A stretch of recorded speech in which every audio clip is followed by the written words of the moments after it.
My name is Megan Paris. I hope you can see me. I'm going to be trying to go back and forth, so this is odd for me. I've never had to present like this.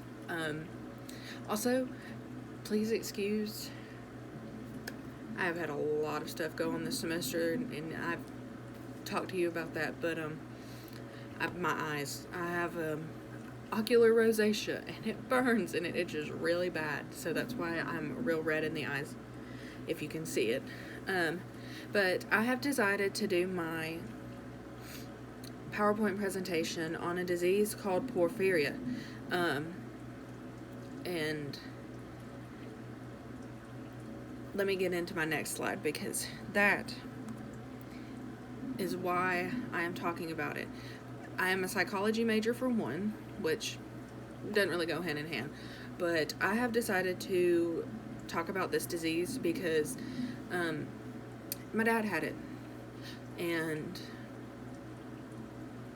I have pretty much the same symptoms that he did.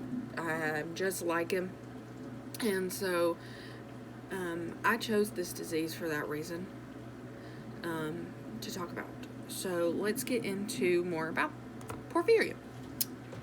What is porphyria? Porphyria, I'm gonna kind of turn so I can read, but keep showing it. Oop, my charger fell out. Hold on. Malfunctions. Okay. It refers to a group of rare disorders that result from a buildup of natural chemicals called porphyrins in the body. Porphyrins are needed to make heme a part of hemoglobin, and as we know, hemoglobin is a protein in red blood cells. Porphyria, when you have too many porphyrins in the body and stuff, then it starts to attack many different parts of the body, which as we go through this PowerPoint, we'll talk about. Some signs and symptoms. I have a lot listed here, which I'm going to link the PowerPoint with this video so you can see more of. But some of the signs and symptoms is abdominal pain, seizures, fatigue, blisters due to sun exposure, red or brown urine. Let's see.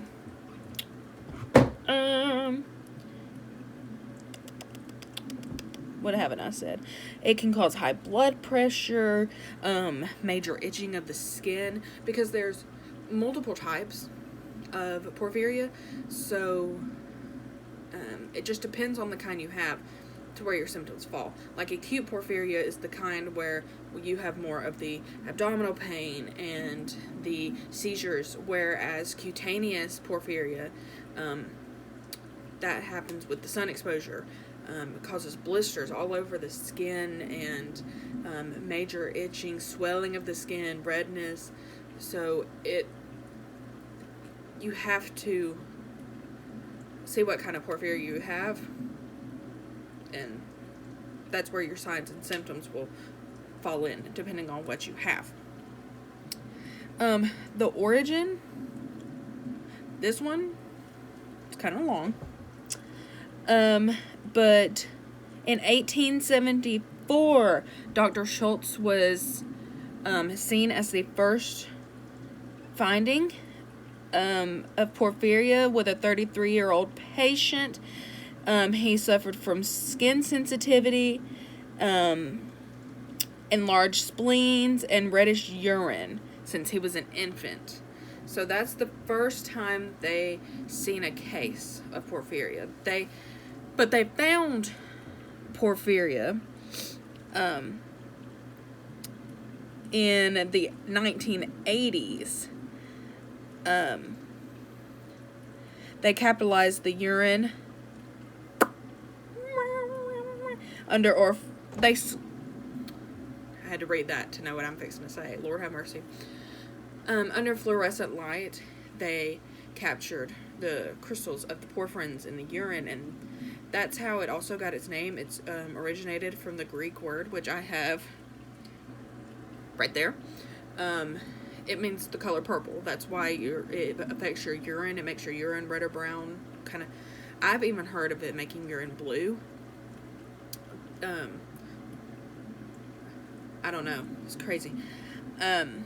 But also, it wasn't until 1889 that B.J.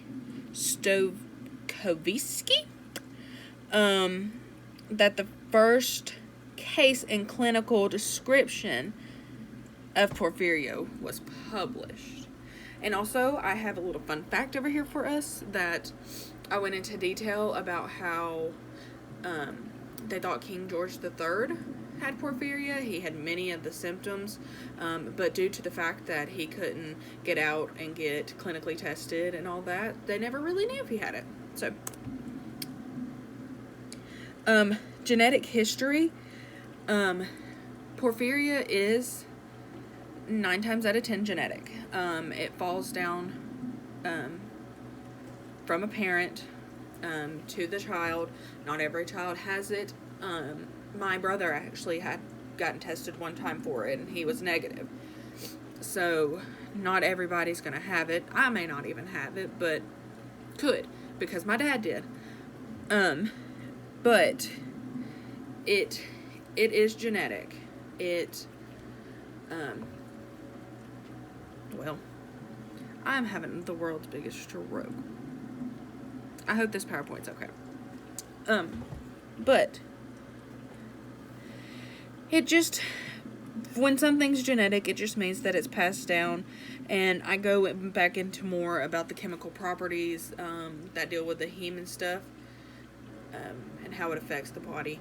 And over here, I have a picture of some of the different types of porphyria and how they are inherited. That's like acute porphyria is the main one. Its inheritance is autosomal dominant. And it talks about the deficient enzymes and the genes. It has all of those properties right here of all the different types of porphyrias. A diagnosis. Most times, they are going to want to do a urine test. It's a 24-hour urine test. You have to collect it over ice. Keep it in a dark space because, once again, you do not want to have sun exposure. So that light exposure to the urine will mess up the testing. It can be done by blood work. And then also, a big thing is genetic testing. Going and finding someone to just do a basic panel of genetic testing on you to see if you have any of the properties that fall into porphyria. Some treatment options. This is a short list.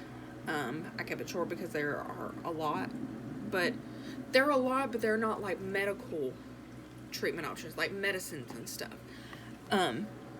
So like avoid medications that may cause it. I could never really find a list of what medications cause triggers. Avoid fasting, minimize sun exposure, reduce environmental stress. You can get injections of heme. You can get IV fluids, transfusions. And later on I'm going to talk about some in the more recent research slide. But there's one injection you can get now. It's monthly. It's called Givari. But it has to be done to a T, or else it's just not effective. But it's an injection that helps with the attacks on porphyria. Oh, here it is. The current research. There has not been any new research modifications since 2019. That is when that Givari came out. They did clinical testing on mice, and they found this to work, that it treats symptoms. And since 2019, people who have porphyria pretty much live normal lives under the injections of Givari. So, but it's such a rare disorder. It's so hard to treat for.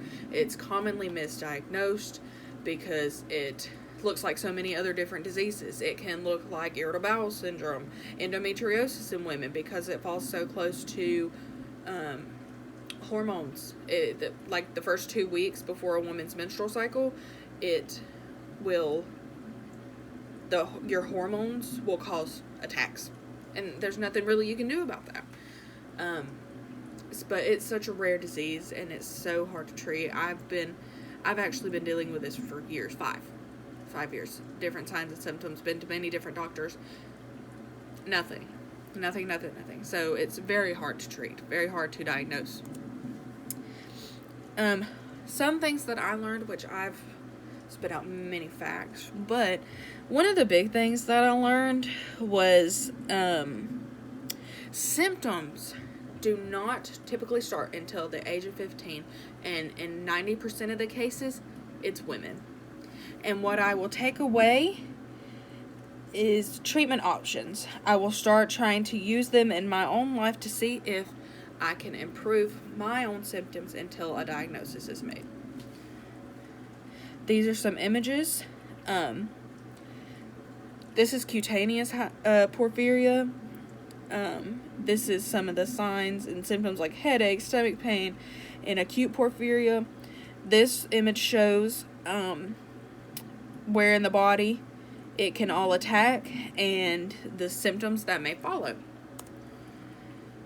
And that will be it for my presentation on the rare disease that is known as porphyria. I would like to thank these references, the Mayo Clinic, National Health Institute, Acute Porphyria Foundation, for all the information that I have gathered. And thank you for this semester.